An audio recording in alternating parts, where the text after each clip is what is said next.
بسم اللہ الرحمن الرحیم۔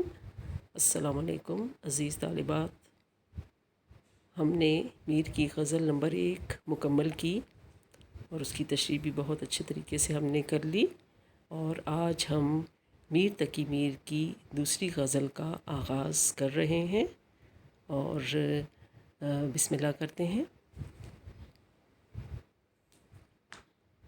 شعر نمبر 1 سے۔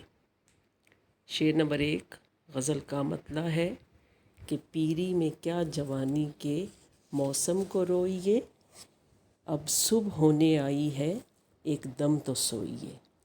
جی، شعر ہے، پہلا مطلع ہے، اور مطلع میں پیری آپ نے لفظ جو ہے وہ دیکھا ہے۔ پیری کا مطلب ہے بڑھاپا، اور اس کے ساتھ ایک دم تو سوئیے۔ ایک دم دم لمحے کو کہتے ہیں، ایک پل کو کہتے ہیں، تو ایک دم تو سوئیے یعنی تھوڑی دیر کے لیے سو جائیے۔ تو اب میر تقی میر اس شعر میں کیا کہتے ہیں ہم دیکھتے ہیں کہ آپ جانتے ہیں کہ میر تقی میر کی شاعری کس انداز کی ہے، کس قسم کی ہے، کہ اس میں بظاہر آپ کو بہت زیادہ رنج و غم دیکھنے کو ملتا ہے۔ تو اب یہاں بھی میر تقی میر نے اپنا روایتی انداز ہی اختیار کیا ہے کہ وہ کیا کرتے ہیں، ہم ذرا مفہوم میں دیکھ لیتے ہیں۔ جی، کہ بڑھاپے میں جوانی کے موسم کو صدا دینا بیکار ہے۔ اب دیکھیے کہ جب انسان بڑھاپے کا شکار ہوتا ہے تو وہ اپنی جوانی کے موسم کو یاد کر کے روتا ہے۔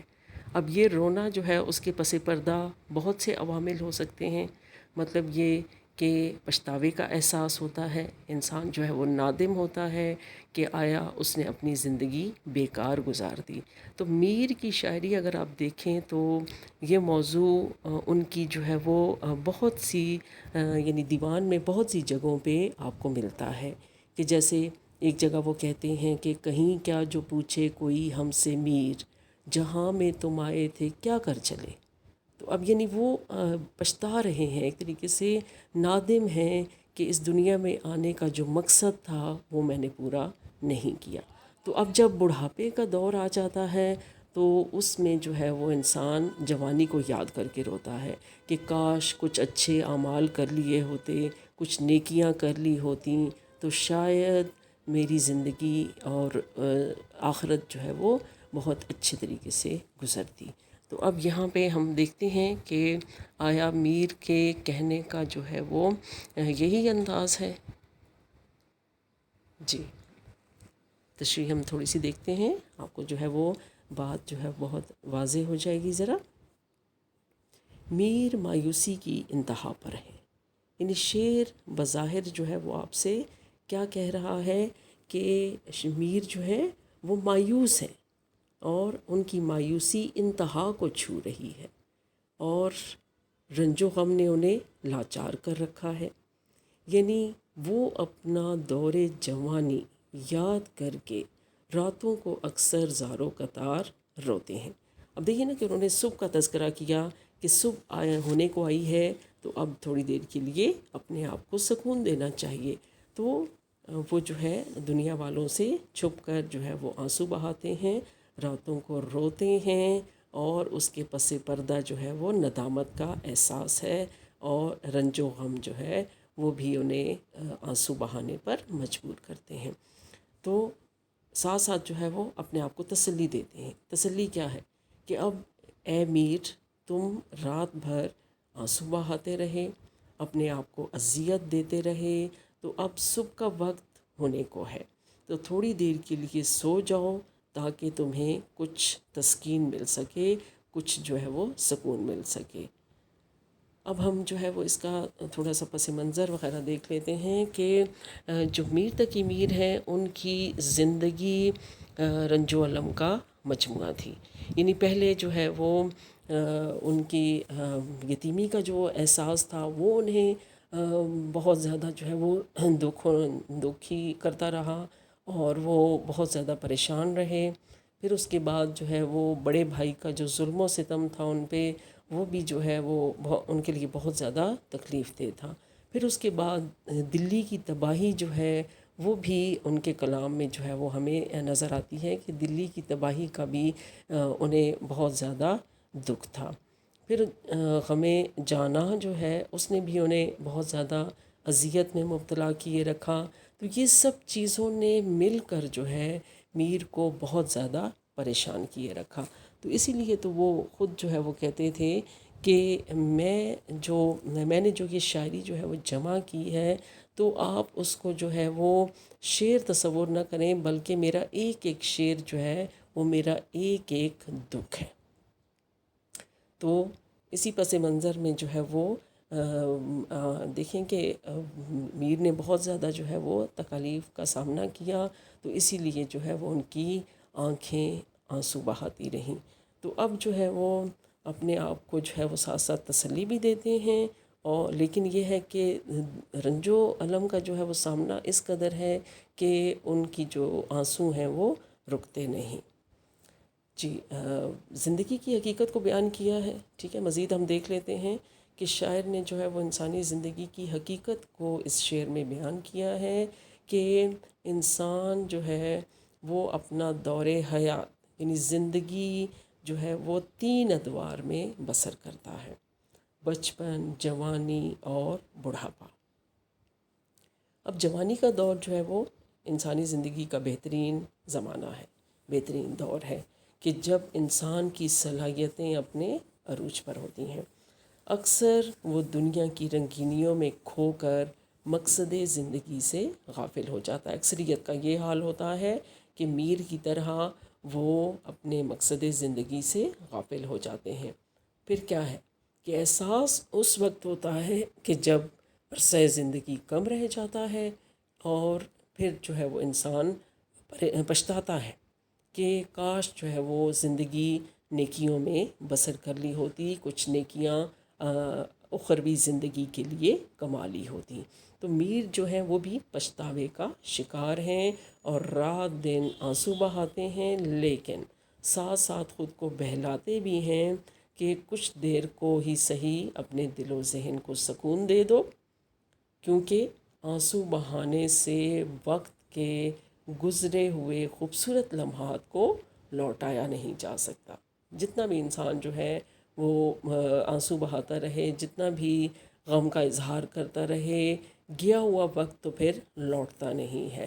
تو اب جو ہے وہ میر کا جو یہ رنج و غم کا اظہار ہے، جو ان کا آنسو بہانا ہے، وہ انہیں جو ہے ان کا گزرا ہوا وقت نہیں لوٹا سکتا. تو اس سلسلے میں جو ہے وہ شعر دیکھ لیتے ہیں کہ وقت پیری شباب کی باتیں، وقت پیری شباب کی باتیں ایسی ہیں جیسے خواب کی باتیں. اس میں اگر شعر پہ نظر ڈالی جائے تو اس میں صنعت تضاد کا استعمال کیا گیا ہے، پیری اور جوانی کے الفاظ استعمال کیے گئے ہیں. جی ہم شعر نمبر 2 کی طرف چلتے ہیں.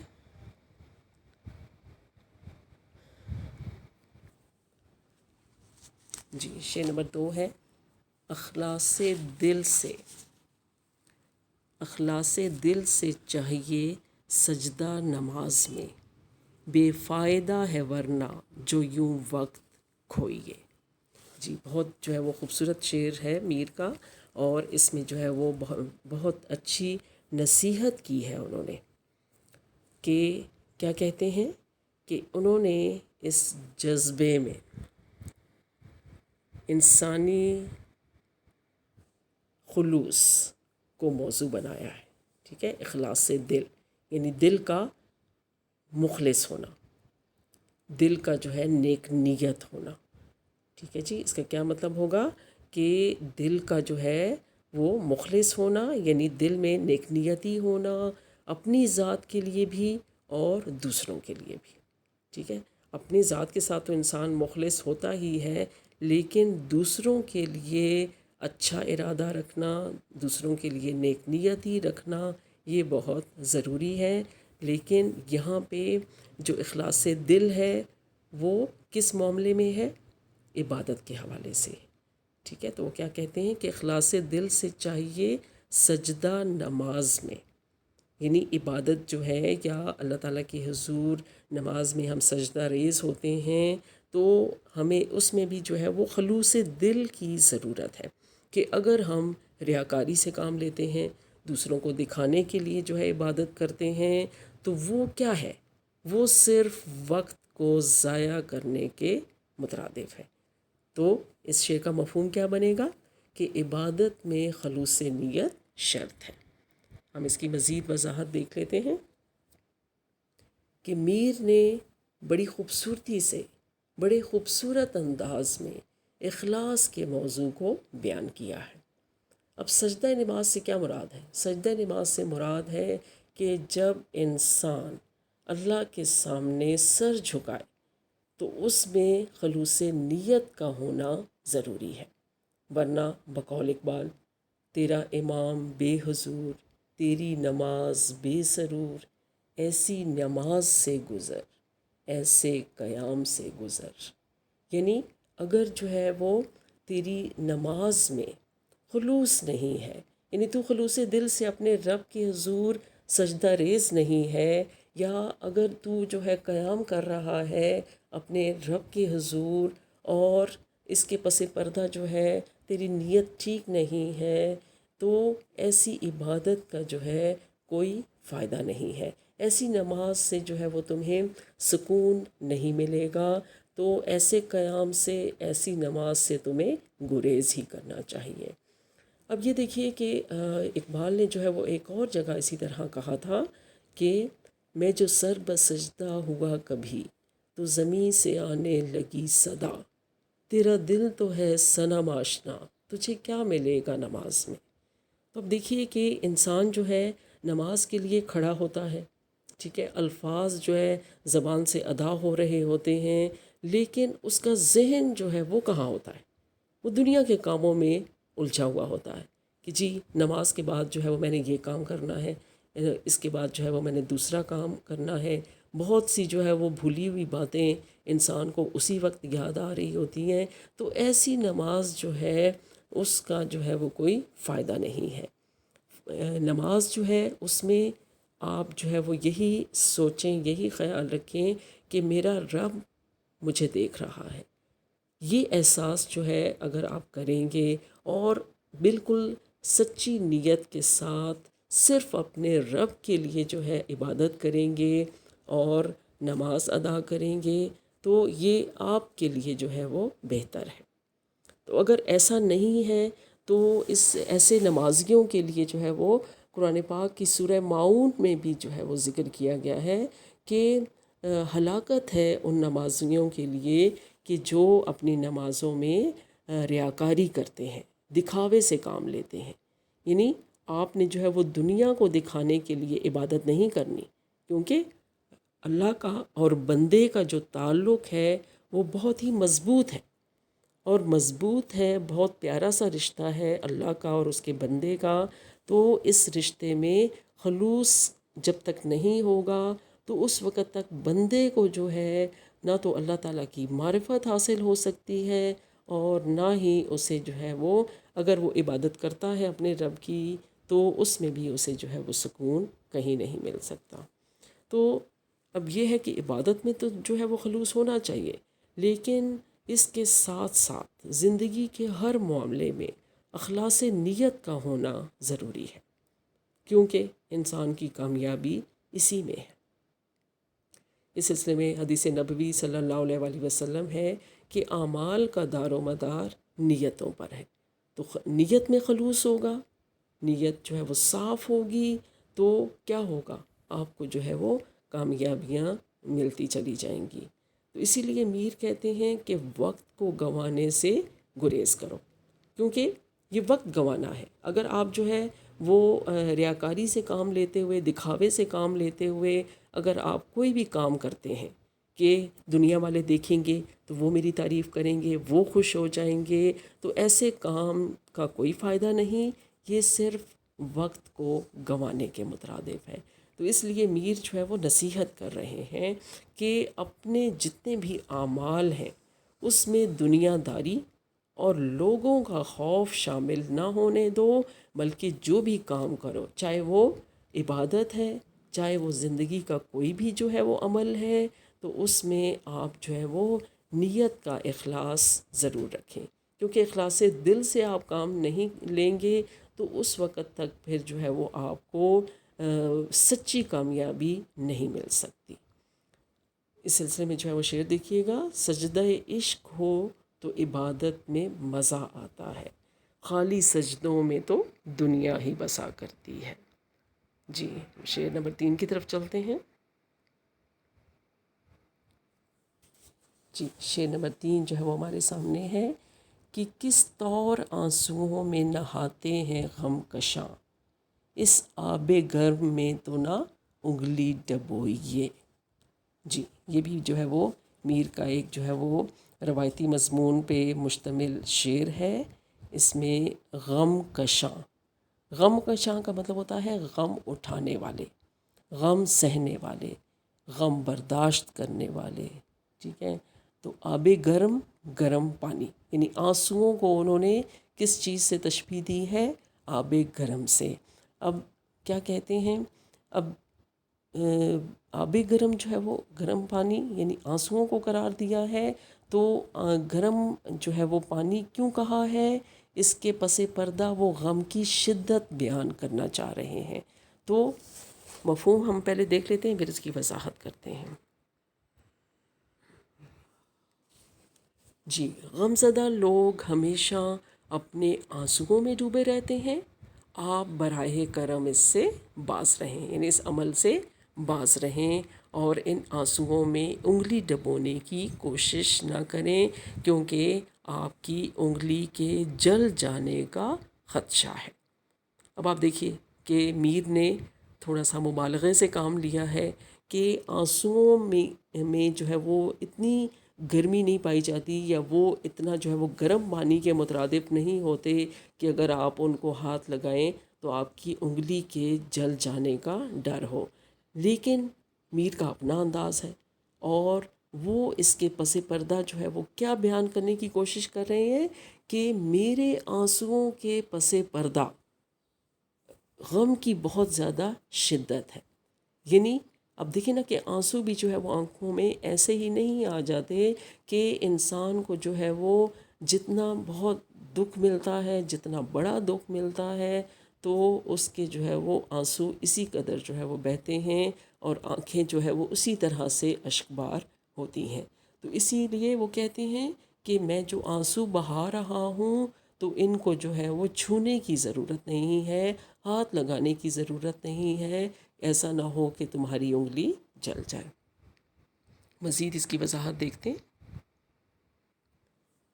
جی، اردو شاعری میں شعراء نے اپنے انداز میں غم دوراں اور غم جاناں کا ذکر کیا ہے۔ اب غم دوراں اور غم جاناں سے کیا مراد ہے؟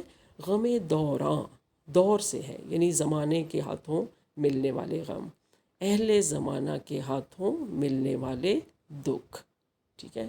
اب دیکھیں کہ لوگ بھی جو ہے وہ طرح طرح سے آپ کو اذیت پہنچاتے ہیں، آپ جو ہے وہ دکھ کا شکار ہوتے ہیں ان کی وجہ سے، یعنی آپ کی کامیابیوں کے راستے میں روڑے اٹکاتے ہیں، آپ کو جو ہے وہ اذیت دیتے ہیں طرح طرح سے، ٹھیک ہے، طنز کے ذریعے سے، اور کسی بھی طریقے سے پس پردہ جو ہے وہ سازشوں کے ذریعے سے آپ کے کاموں میں رخنہ ڈالتے ہیں، تو یہ جو ہے وہ آپ کے لیے اذیت کا باعث جو ہے وہ بنتے ہیں لوگ۔